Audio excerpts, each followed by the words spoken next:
হঠাৎ অরক্ষিত হয়েছিল দেশের প্রধানতম এই বিমানবন্দর। বিমান বাহিনীর লোক এত সৎ, বিশ্বাস করে এটা আমি খুব গর্বিত। দ্বিতীয় পর্বে আমরা বেশ কিছু প্রশ্ন রেখে গিয়েছিলাম। এর মধ্যে বাংলাদেশ বিমান বাহিনী শাহজালাল আন্তর্জাতিক বিমানবন্দর থেকে চলে গেলে এর মাধ্যমে কারা লাভবান হবেন, এই প্রশ্নের উত্তর জানানোর কথা দিয়েছিলাম আমরা। সত্য ও ন্যায্যতার নিরিখে সময়ের প্রেক্ষাপটে বিশেষ গুরুত্ববহ এই প্রশ্নের উত্তরের মাধ্যমে সাম্প্রতিক সময়কার বেশ জটিল এক অঙ্কের সহজ সমাধান সম্ভব বলেই আমরা মনে করি। সরকারের নীতি নির্ধারকদেরও ভুলে গেলে চলবে না, এর সঙ্গে জড়িয়ে আছে দেশের স্বার্থ ও আন্তর্জাতিক পরিমণ্ডলে ভাবমূর্তি। গত পর্বে আমরা আরও একটি গুরুত্বপূর্ণ তথ্য উপস্থাপন করেছিলাম। বলেছিলাম চোরাচালানের বিরুদ্ধে শক্ত অবস্থান নেয়ার কারণে একটি চিহ্নিত গোষ্ঠীর চক্ষুশূল বিমান বাহিনী। তাদের উপস্থিতিতে বিমানবন্দরের দীর্ঘদিনের ঘুষ ও চোরাচালান রেওয়াজ বাধাগ্রস্ত হচ্ছে। এই চক্রের সঙ্গে সম্পৃক্ত অনেকের অবৈধ উপার্জনেরও পথ বন্ধ হয়েছে। আমরা এমন বাস্তবতা তুলে এনেছি অনুসন্ধানী চোখে।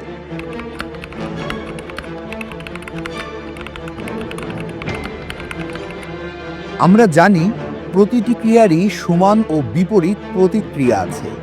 বিজ্ঞানী আইজ্যাক নিউটনের প্রখ্যাত এই সূত্র বিজ্ঞান ছাপিয়ে এখন শাহজালাল বিমানবন্দরেও সমানভাবে যেন প্রযোজ্য হতে চলেছে।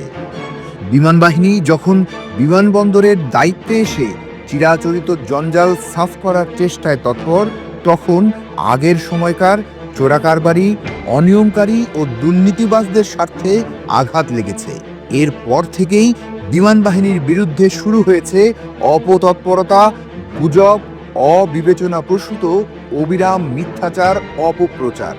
অথচ বাংলাদেশ বিমান বাহিনী শাহজালাল সহ বিভিন্ন বিমানবন্দরের দায়িত্ব নেয়ার পর বেবিচক ও তাদের সমন্বিত পদক্ষেপে যাত্রী সেবার মানোন্নয়ন হয়েছে। দৃশ্যমান সব পরিবর্তনে প্রশংসায় ভাসছে বিমান বাহিনী ও বাংলাদেশ বেসামরিক বিমান চলাচল কর্তৃপক্ষ বেবিচক। আসুন আমাদের কথার সপক্ষে বিমান বাহিনীর সদস্যদের সততার গল্প শুনে আসি প্রবাসীদের মুখ থেকে। বিমান বাহিনীর সদস্যরা, আমি আমেরিকা থেকে আসছি, দুবাই হইয়া। আমি যখন এয়ারপোর্টে নামছি, আমি একটা বেঞ্চের মধ্যে বসছিলাম এবং আমার কিছু জিনিস সেখানে আমি রাখছিলাম এবং আমার ওয়াইফের দুইটা বালা, এই যে বালাগুলা এই প্যাকেটে ছিল, আমি প্যাকেট সহ নামাইছি যে তাড়াহুড়ার কারণে আমি আর নিতে ভুলে গেছি। তো 1 ঘন্টা পরে সমস্ত ইমিগ্রেশন শেষ করিয়া আমি যখন আবার বালাগুলো দেখলাম, তখন তো ভিতরে বালাগুলা নাই। তখন তো মাথাটা খারাপ হয়ে গেছে। এইটা দুটা বালা 2 বেরুরও বেশি হবে, একটা ওজন 2 বেরুরও বেশি হবে। আমার ছোট ছেলে ওর মার জন্য পাঠাইছে। উনি আমার থেকে পুরো সাক্ষাৎকার নিল, আমার ভিডিওটা দেখলো এবং ওনাদের ভিডিও ফুটেজটা দেখিয়া নিশ্চিত হলো জিনিসটা আমার, এবং আমার বর্ণনা অনুযায়ী জিনিসটা মিলে গেছে। এবং আমি আশ্চর্য যে এখনো পৃথিবীতে এত ভালো লোক আছে, বিমান বাহিনীর লোক এত সৎ, বিশ্বাস করেন এটা আমি খুব গর্বিত। আমি মোহাম্মদ আলামি। আজকে রাত 4:30 আমি মালয়েশিয়া থেকে বাংলাদেশ এয়ারপোর্ট অবতরণ করি। অবতরণ করার পর আমি আমার এই ব্যাগেজটি এবং কিছু passport, 400 ringgit, Malaysian ringgit, Bangladeshi টাকা 300 টাকা ছিল। এটা ভুলবশত আমি টয়লেটে যাওয়ার পরে সমস্ত ওইখানে রেখে গিয়েছিলাম। তারপর বিমান বাহিনী কর্তৃপক্ষ আমাকে আজকে ভাইয়েরা ফোন দিয়ে আমাকে আমার এই সমস্ত কিছু হস্তান্তর করেছেন এবং আমি সব কিছু বুঝে পেয়েছি, আলহামদুলিল্লাহ।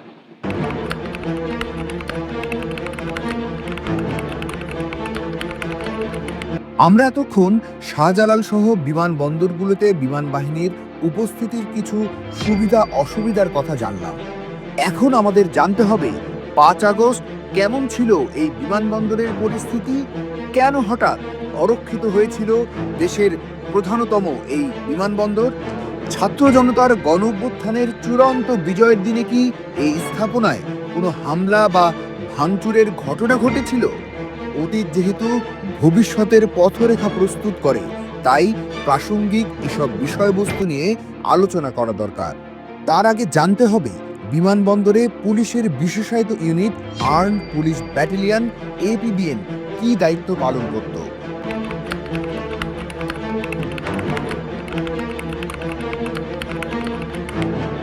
দেশের গুরুত্বপূর্ণ স্থাপনা বা কি পয়েন্ট ইনস্টলেশনকে সংক্ষেপে বলা হয় কেপিআই। প্রধান উপদেষ্টার কার্যালয়, সচিবালয়, বিমানবন্দর সহ সারা দেশে প্রায় 5 শতাধিক কেপিআই রয়েছে। দেশের প্রধান ও বৃহত্তম হযরত শাহজালাল আন্তর্জাতিক বিমানবন্দরের মতো কেপিআই এর নিরাপত্তা ব্যবস্থার দায়িত্ব প্রথমেই দেয়া হয়েছিল আর্মড পুলিশ ব্যাটালিয়ন এপিবিএনকে।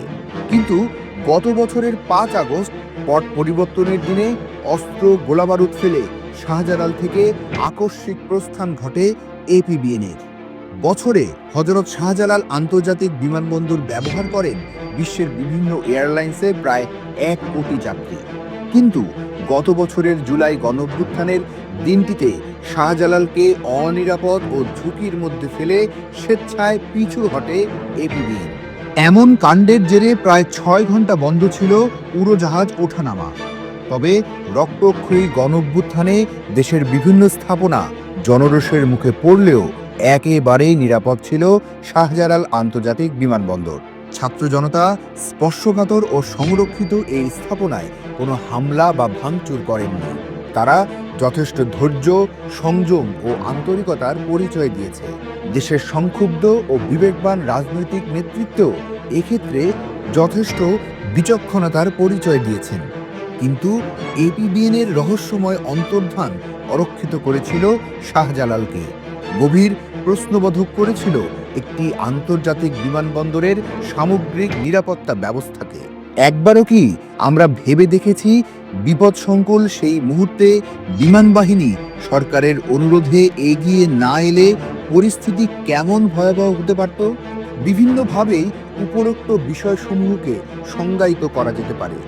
তর্কের খাতিরেও যদি ধরে নেই বিভিন্ন পরিসরে এই বিষয়ে দৃষ্টিভঙ্গির ভিন্নতা থাকতে পারে, কিন্তু এই কথাটিও ঠিক যে দেশের গুরুত্বপূর্ণ এই স্থাপনার অপারেশন ও নিরাপত্তা নিশ্চিত করা সম্ভব হয়েছিল কেবলমাত্র বিমান বাহিনীর বদৌলতেই। বেসামরিক বিমান পরিবহন ও পর্যটন মন্ত্রণালয়ের সচিবের অনুরোধে বিমান বাহিনীর আরও একটি দল এসে মাত্র একদিনের মধ্যে পুরো মাত্রায় সচল করতে সক্ষম হয়েছিল শাহজালালকে। দেশ ও জাতিকে রক্ষা করেছিল চরম বিপর্যয় থেকে।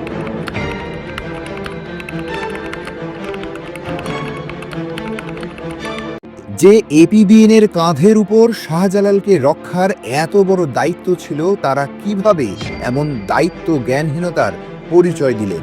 আক্রমণ হতে পারে শুধুমাত্র এই শঙ্কায় তারা কি এভাবে দায়িত্ব ফেলে নিরাপদ আশ্রয়ে চলে যেতে পারেন? তারা কতটুকু নিরাপদ?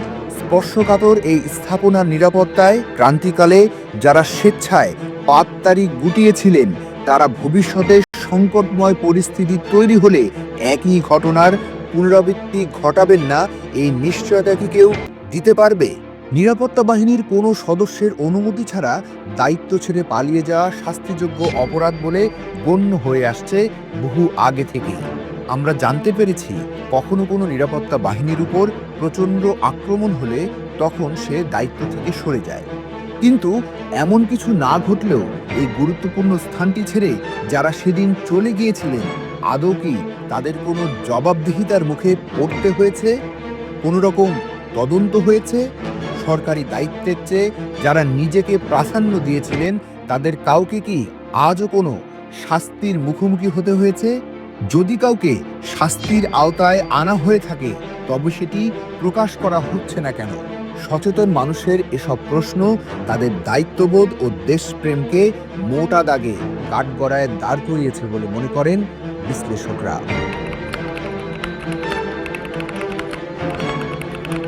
শাহজালাল সহ 4টি বিমানবন্দরের নিরাপত্তায় আমাদের অতীত অভিজ্ঞতা তিক্ত। মনে রাখতে হবে, অতীতের ভুল থেকে কেউ যদি শিক্ষা না নেয়, তাহলে ভবিষ্যতেও মুক্তির কোনো পথ নেই। এ কথা একান্ত ব্যক্তিজীবনে যেমন সত্য, তেমনি সত্য সমাজ ও রাষ্ট্রীয় পরিমণ্ডলেও। আমাদের অবস্থা হয়েছে ঘর পোড়া গরুর মতো, যে সিঁদুরে মেঘ দেখলেও ভয় পায়।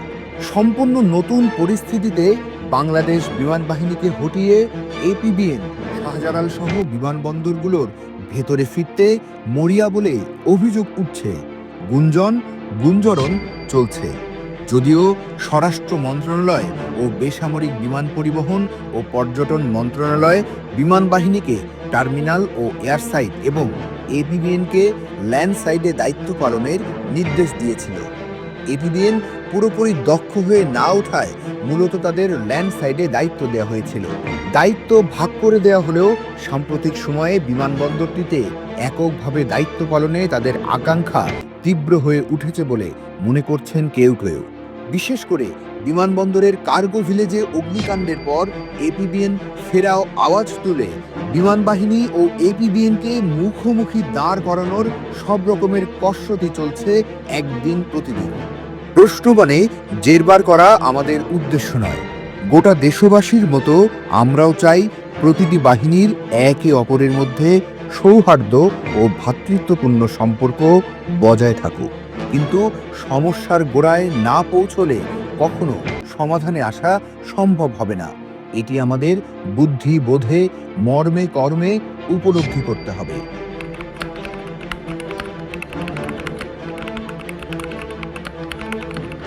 আপনারাই বিবেচনা করবেন, সিদ্ধান্ত নেবেন দেশের অর্থনৈতিক প্রবৃদ্ধি ও বৈশ্বিক যোগাযোগের গেটওয়ে শাহজালালের নিরাপত্তায় আপনি কাকে চাইবেন, কাকে আপনি অধিকতর নিরাপদ মনে করবেন।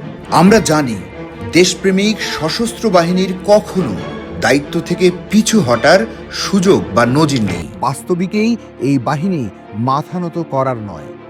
দায়িত্ব পালনে অবিচলতা, সর্বোপরি নিরঙ্কুশ দেশপ্রেম তাদের মধ্যে সঞ্চারিত।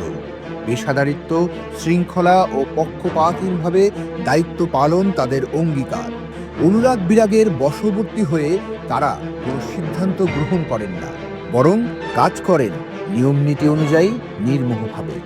রক্তস্নাত গণঅভ্যুত্থানে একটি বুলেটও না ছুড়ে ছাত্র জনতার প্রতিপক্ষ না হয়ে তাদের পাশে দাঁড়িয়ে বাংলাদেশ সশস্ত্র বাহিনী তথা বিমান বাহিনী আরও উজ্জ্বল করেছিল নিজেদের ভাবমূর্তি। প্রমাণ করেছিল তারা দেশ ও দেশের মানুষের স্বার্থের প্রশ্নে আপোষহীন, সৎ, নির্ভীক এবং প্রকৃত দেশপ্রেমিক। হযরত শাহজালাল আন্তর্জাতিক এই বিমানবন্দরের পথ চলা মসৃণ করতে বিমান বাহিনীর চেয়ে তবে কেন অন্য কাউকে সক্ষম বলে মনে করা হচ্ছে? আমরা জানি দুয়ে দুয়ে চার মিলিয়ে এসব প্রশ্নের উত্তর আপনারা এরই মধ্যে পেয়েছেন। আমাদের মনে রাখতে হবে, বাংলাদেশ বিমান বাহিনী তথা সশস্ত্র বাহিনী শুধুমাত্র একটি সামরিক সংগঠন নয়। এটি দেশের স্বাধীনতা, সার্বভৌমত্ব, জাতির অস্তিত্ব, মর্যাদা ও আত্মপরিচয়ের প্রতীক। কোনো অবস্থাতেই সার্বভৌমত্বের এই স্তম্ভকে দুর্বল করা যাবে না। অযাচিত ও অপ্রাসঙ্গিকভাবে ঘৃণ্য কায়দায় ঘায়েল করতে চাইলে আখেরে বহিঃশত্রু ও রাষ্ট্রবিরোধী শক্তি লাভবান হবে। ২৪-এর গণ অভ্যুত্থানেও এই বিমান বাহিনী সেনা ও নৌবাহিনীর পাশাপাশি ছাত্র জনতার পাশে এসে দাঁড়িয়ে চূড়ান্ত বিজয় নিশ্চিত করেছে। অতীতেও যখনই রাষ্ট্র দুর্বল হয়েছে তখন সেনাবাহিনী ও নৌবাহিনীর পাশাপাশি বিমান বাহিনীও পেশাদারিত্ব, শৃঙ্খলা ও বলের মাধ্যমে দেশের পথ চলাকে মসৃণ ও নিরবিচ্ছিন্ন করেছে। জারিফ নিহাল, হযরত শাহজালাল আন্তর্জাতিক বিমানবন্দর, ঢাকা।